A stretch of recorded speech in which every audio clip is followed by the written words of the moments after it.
இங்க ஒரு கோடீஸ்வரருக்கு 3 பொறுப்பில்லாத பசங்க இருக்காங்க. அவங்க 3 பேருமே காசு அருமையே தெரியாம வளர்ந்தனால அளவுக்கு அதிகமா செலவு பண்றாங்க.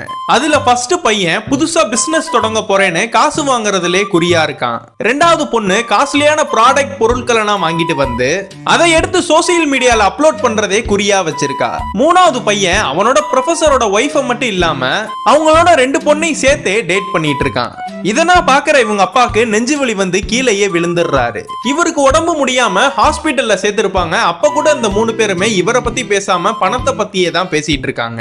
இப்படின்னா இருக்கிறப்ப இந்த 3 பேருடைய டெபிட் கார்டுமே வேலை செய்யாம போயிருது. பார்த்தா அவங்க வீட்டை சுத்தி நிறைய போலீஸ்னா சுத்தி வளைச்சிடுறாங்க. அதுக்கப்புறம் இந்த 3 பேரையுமே கூட்டிட்டு இவங்களோட பூர்வீக ஊருக்கு கிளம்பிடுறாங்க.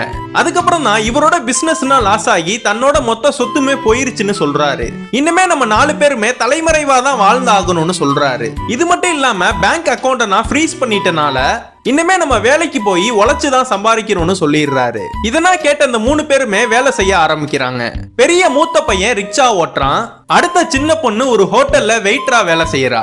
கடைசி பையன் எலக்ட்ரானிக் வேலைனா பார்க்க ஆரம்பிக்கிறான். கடைசியா தான் இவங்க அப்பா இந்த 3 பேருக்கிட்டையுமே பொய் தான் சொல்லியிருக்காங்கன்னு தெரிய வருது. ஏன்னா பொறுப்பில்லாம இருக்கிற பசங்களுக்கு காசோட அருமை தெரியணும்னு தான் பிசினஸ்னா லாஸ் ஆயிருச்சுன்னு சொன்னேன்னு சொல்றாரு.